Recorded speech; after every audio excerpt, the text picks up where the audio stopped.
Hello, it's time for our 7:30 news and reports here on Luntha Television. My name is Bernard Mansa. Our top stories.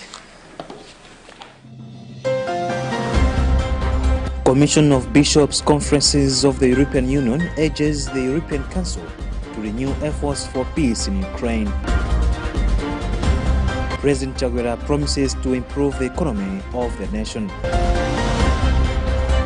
Senate accuses government of using delay tactics on Lu case. And in other news, authorities rescue at least 35 teenagers from a baby factory in Nigeria. We have these and many other stories. Stay there.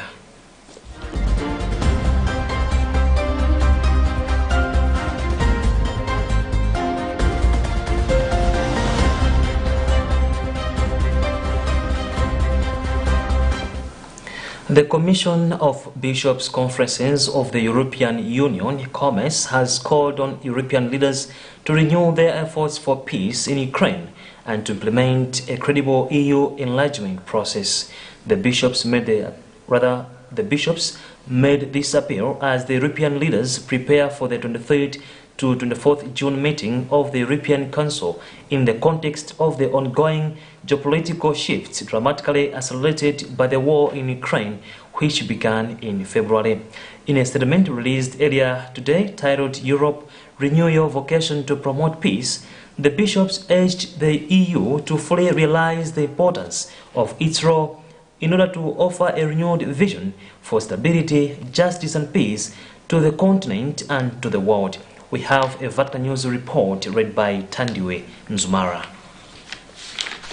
The Commission of Bishops' Conferences of the European Union, COMES, has noted that the Russian invasion of Ukraine has not only brought horrific suffering to the Ukrainian people, but it has also greatly challenged the vision of a rules-based international order, including the gradual erosion of trust in multilateral mechanisms, the regression into a logic of a great power confrontation, and the diminishing respect for human values and principles of peaceful coexistence. More so, despite the EU's aspiration to become a stronger global actor for peace, member states have found it hard to take decisive and coherent actions.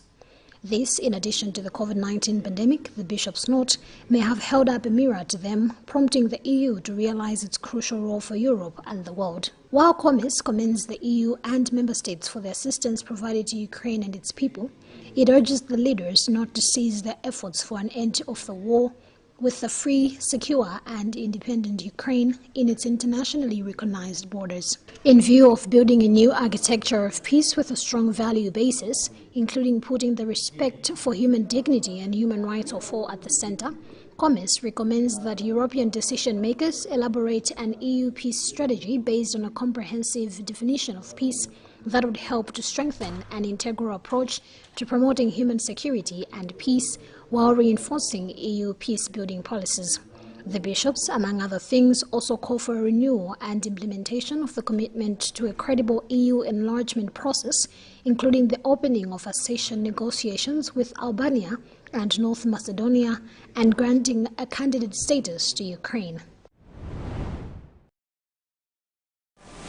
That was Tandiwe Nzumara with a Vatican News report. President Dr. Lazarus Chaguera has asked the nation to trust his steps and persevere all pains they are facing during this time of economic hardships as he is undertaking measures to improve the economy of the nation. He said this today at the Bingu International Convention Center, BICC, when he officially launched a private sector lab in Lilongwe, where he also asked the private sector to keep their commitments for the better future of Malawi's economy. Chaguera further said it is high time for Malawi to build the country's economy on a solid and thriving foundation of the private sector that will grow the economy without involving bribes. He explains. All I ask of you is that no matter how much pain you feel from the surgical tools I use, you must trust me to be the good physician you elected me to be.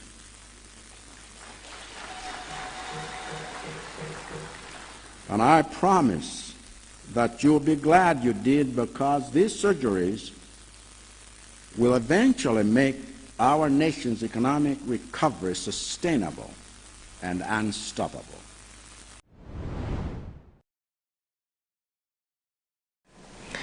The Global Health Corps, a fellowship which recruits and trains talented young leaders with a wide range of skills, sets, and background, has oriented 12 new fellows who are expected to undergo leadership training in Rwanda in July. In his remarks, GHC Country Director Simon Sinkoro said when the fellows who are expected to attend the course from 1st to 10th July return home, they will start working in 6 organizations with 2 fellows placed in each organization.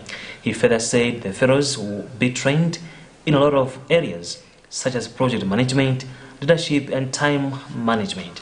We have a report by Bridget Manoka.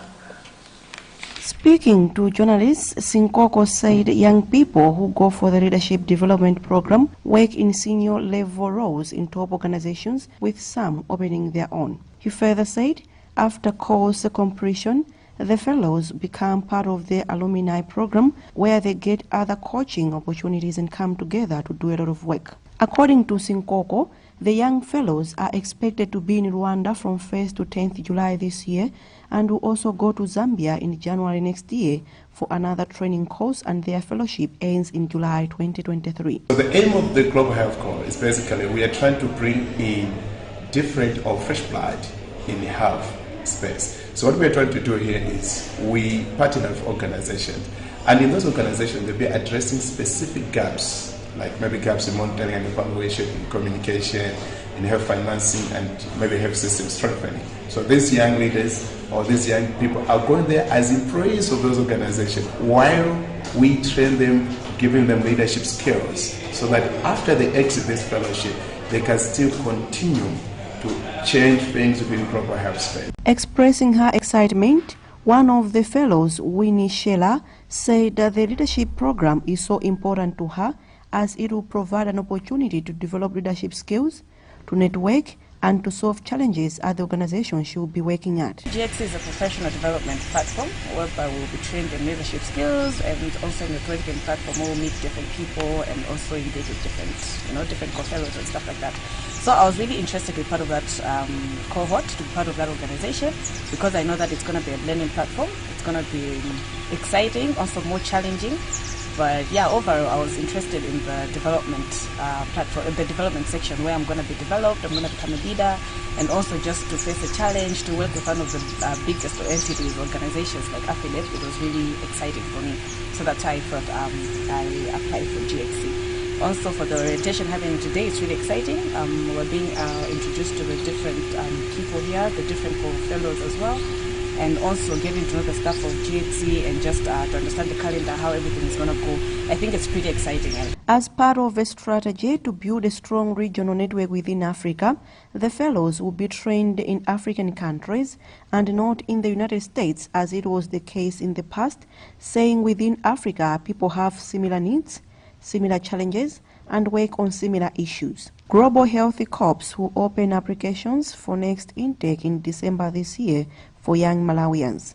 For Luntha News in Lilongwe, this is Bridget Mwanoka reporting. The Southern African Development Community SADC has acceded to a number of strategies aimed at mobilizing resources for education in the bloc. The decisions were made when ministers of education, science and technology in the SADC region convoked for an extraordinary education, science and technology meeting in the Malawi's capital, Lilongwe. The strategies mainly focused on generating resources and income to heighten the quality of education offered in these countries. We have a report by Herbert Katanda.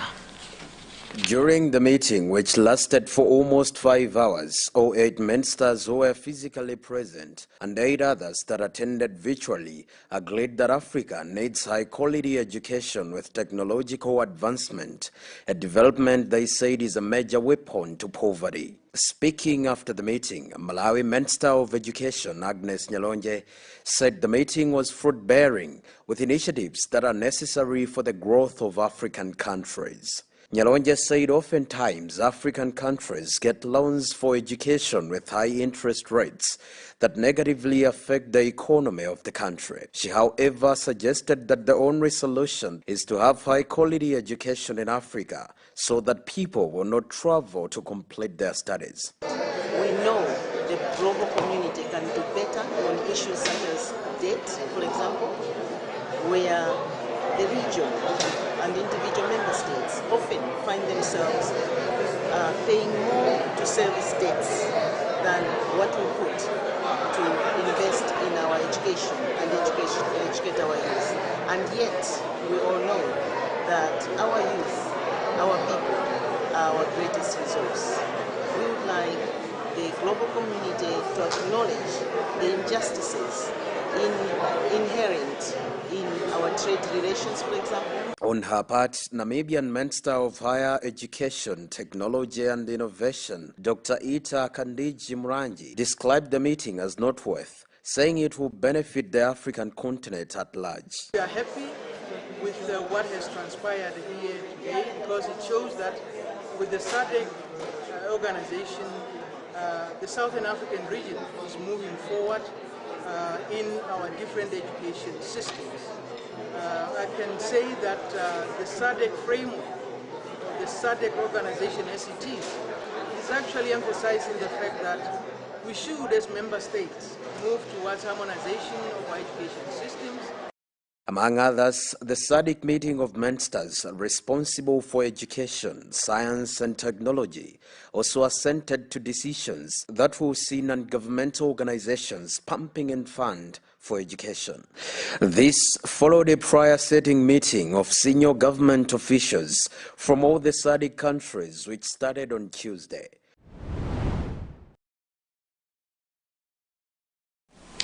You're watching our 7:30 news and reports on Luntha television, and you're with me, Bernard Mansa. We'll be back after this short commercial break.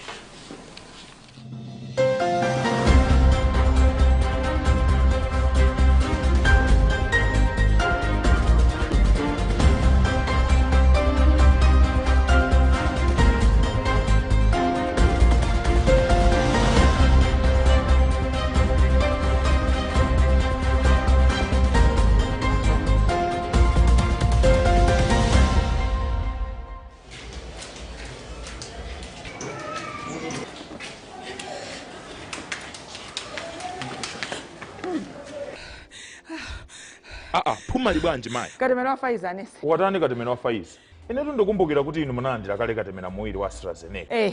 Wanga nalandira. Tiye ndilowe mu office. Iya msafutike. Tikambirana pompano. Ineyo ndimasha inini anzanga ku village bank. Ndimauza zoti mwana wanga nalandira katemera wa Pfizer. Ndama ndifunsa kunena kuti kodi sindi kudabwapo. Kuti au ndi unoza umoyo. Angotulusa katemera wa padera wana basi. Sanameza ndopsha. Chiwanga cheni ndinalibe. Sikuti anangotulusa katemera wa padera wana. Katemera wa Pfizer ayo amaperekedwa kwa munthu wina aliyense kuyambira zaka 12 kufika mtsogolo. Ndithu koma kungoti panopa ndikatemera ikhayo ovomerezeka mdziko muno amene alipo, amene ndovomerezeka kuperekedwa kwa ana oyambira zaka 12 kufika zaka 17. Ndithu bora pamenepo. Inetu ndinasaba kuno kwamvera tanzangawo. Ndimafuna nimuletse mwana wanga kuti asazalandire katemera wachiwiri pakati sabata zinayi. Imisatero. Amene abwera ndithu. Komanso ndibwera ndi abale anga ena oyenerera kuti nawonso azalandire nawo katemerayo.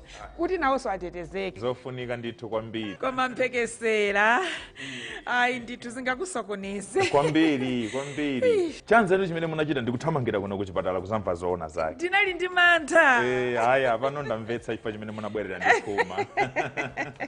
Chilako lako chofuna kupeza mauthenga amene angapulumutse moyo. Chimafunika thandizo la pompopo. Zona. Ndithu mayi wanga. Zikoma kwambiri.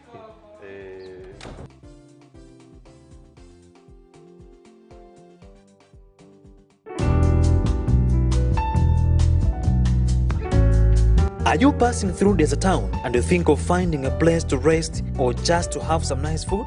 Always keep this name in your mind. Comfort Lodge. Situated in Airfield at Desert Town. Here at Comfort Lodge, we offer comfortable, affordable, and quality accommodation. The place is located at a very quiet environment that gives you a comfortable and peaceful sleep. We also offer local food such as madimba, masambote ndera, chisoso, ndi ndo zina za lokolo zambiri.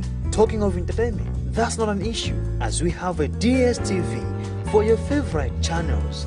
Tight security, electricity and water backups are all in place just for you, dear customers. During this time of COVID-19, we have all measures in place just for your safety. Oh yes, come and taste a different feel of life here at Comfort Lodge in the town. Comfort Lodge. Comfort Lodge, your number one place for affordable and quality accommodation.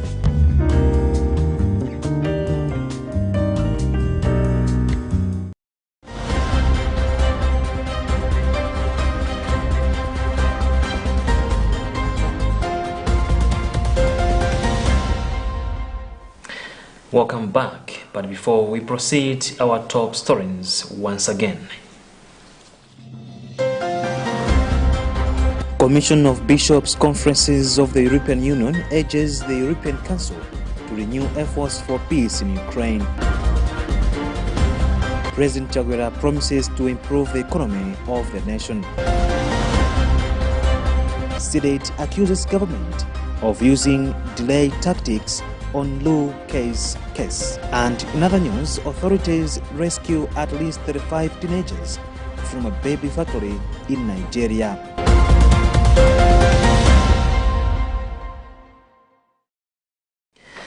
Moving on, the Center for Democracy and Economic Development Initiatives, CEDED, has reiterated its area stance that authorities should desist from any attempts to employ delaying tactics on serious crime against humanity.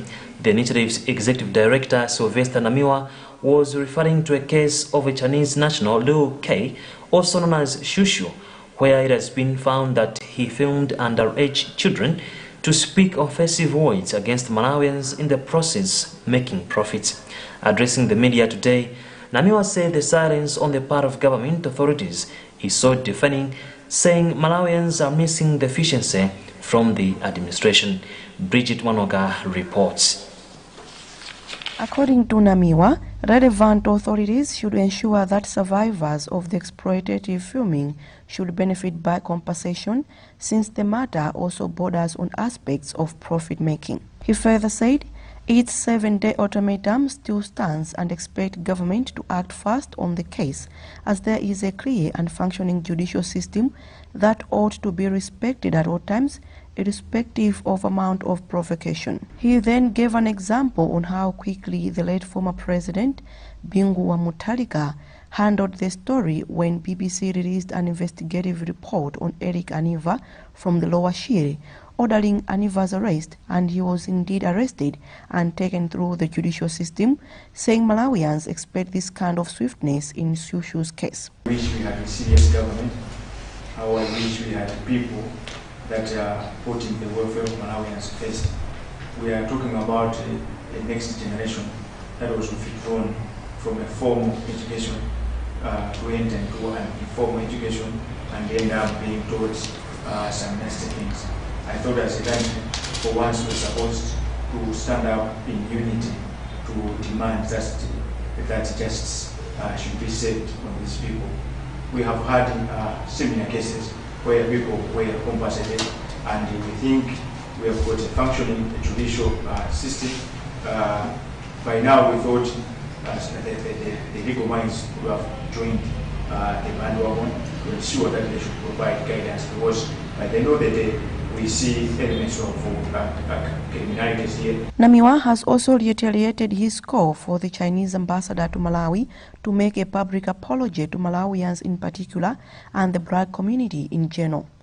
Meanwhile, a statement from the Ministry of Foreign Affairs released today states that it is working with the government of China to get to the bottom of the allegations that Liu K made discriminatory remarks. The statement further urges Malawians to refrain from generalizing Chinese nationals residing in Malawi as racists. For Luntha News in Lilongwe, this is Bridget Mwanoka reporting. Government has shown eagerness to buy maize that the Agricultural Development and Marketing Corporation (ADMAC) has in stock and keep it at the National Food Reserve Agency (NFRA).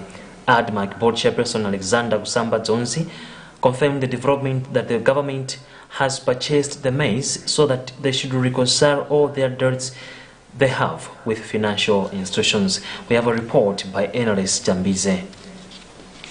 Following the suspension of maize exports on account of possible hunger, last week, the Agriculture Development and Marketing Corporation, ADMAC, asked government to buy all its maize and keep it at the National Food Reserve Agency. Through this move, government thought it wise to help ADMAC to settle their debts by purchasing all their maize they have in stock. One of the reasons why government has purchased the maize is to mitigate hunger in the country and also to assist ADMAC to reconcile all their loans with commercial banks. Donzi explained that government has purchased the maize at 28 billion in an effort to attain national food security goal, considering that maize is a step food for most Malawians. He also assured Malawians that the government will keep the maize at the National Food Reserve Agency. Borrowed money from banks to succeed. To procure the maize, we asked them if they would assist in buying the maize, stop the reclaiming so that we can also use the money by government pays for the maize to save the loans. And they agreed. In fact, their guidance was that the officials from ADMAC and those specifically the Secretary of Treasury should answer the important meetings. They discuss and agree, and the payment will be done, and they will start collecting the maize to NFI. Commenting on the same, agriculture expert Tamani Konomvula explained that what government has done in purchasing ADMAC maize is really a great move. And since ADMAC borrowed money from banks to succeed, to procure the maize, we asked them if they would assist in buying the maize, stop the reclaiming so that we can also use the money by government pays for the maize to save the loans. And they agreed. In fact, their guidance was that the officials from ADMAC and those specifically the Secretary of Treasury should answer the important meetings. They discuss and agree, and the payment will be done, and they will start collecting the maize to NFI. Donzi concluded that they have been asked to commence an audit and reconcile all the debts they have with financial institutions so that they should not continue acquiring more debts. Reporting for Luntha News in Lilongwe, this is Endless Jambize. Minister of Health has registered its concern over men in the country shunning away from seeking HIV testing and treatment services in the country's hospitals and clinics on time, including other health conditions. According to the Secretary for Health, Dr. Charles Mwansambo, men should prioritize their health just like women do if the country is to be developed, for a healthy nation is a developed nation. Alnafe Puri has more in this report.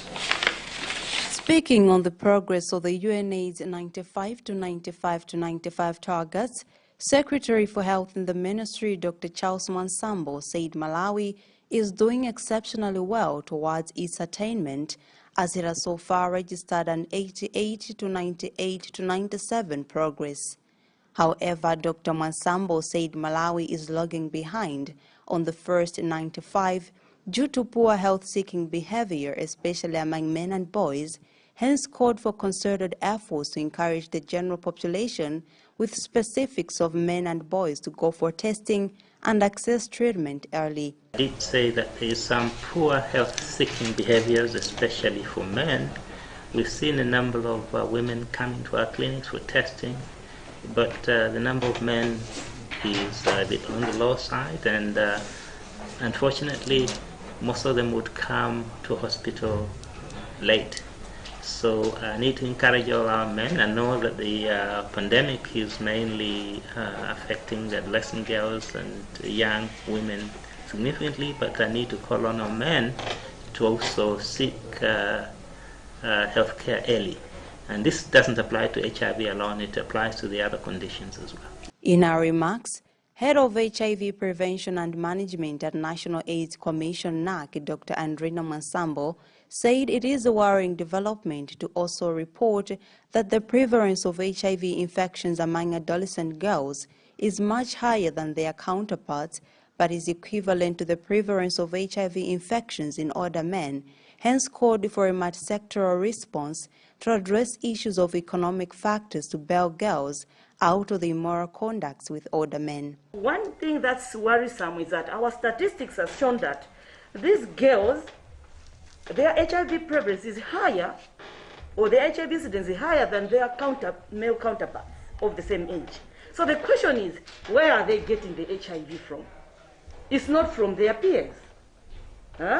It is, and our studies have shown that, the statistics showing that older men, a certain age group, their HIV prevalence is higher, and we also have noticed that adolescent girls and young women, some of them engage in high-risk behaviors as a way of making ends meet. The 95 to 95 to 95 targets stipulate that 95% of those living with HIV should know their status, 95% of those diagnosed with HIV should be on antiretroviral drugs, ARVs, and 95% of those on ARVs should have their viral load suppressed. These targets are supposed to be achieved by the year of 2025. Malawi has so far attained an 88 to 98 to 97 against the set targets of 95 to 95 to 95, which means 2 targets have already been surpassed, hence optimistic that by 2025 all targets will be achieved. For Luntha News in Lilongwe, this is Alinafe Piri.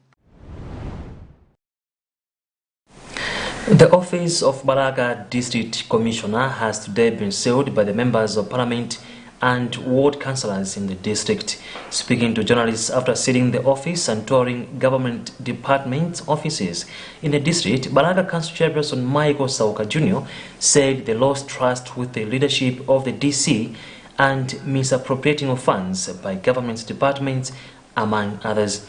He said 3 consecutive times the councillors have asked the permission from the DC to have an audience with heads of government departments, but to no avail. Andrew Nandolo has compiled a report being read by Tandiwe Mzumara. People working at Balaga District Council and those in other government departments today had a rude awakening when councillors closed the office of the district commissioner. The councillors marched to other government offices like water, Balaga Hospital, social welfare, education, just to mention but a few. The district council chairperson Michael Sauka Jr. said that the DC is not willing to meet members of parliament and councillors after being summoned 3 times. He said the DC's administration is out of good leadership and has been mishandling money in some government sectors. What we did today is to close the office of the DC for the reason we have been asking him to have a meeting for the reasons that we have, but he rejected to meet with him. So we decided to come and close the office so that if he will feel pain, he will invite us to have a meeting. The councillors have threatened to close all the offices at the council and those of government departments by Monday if the DC does not call for a roundtable discussion. Balaga District Commissioner Darwin Mgoli wasn't ready to comment on the matter as he claimed to be outside of town.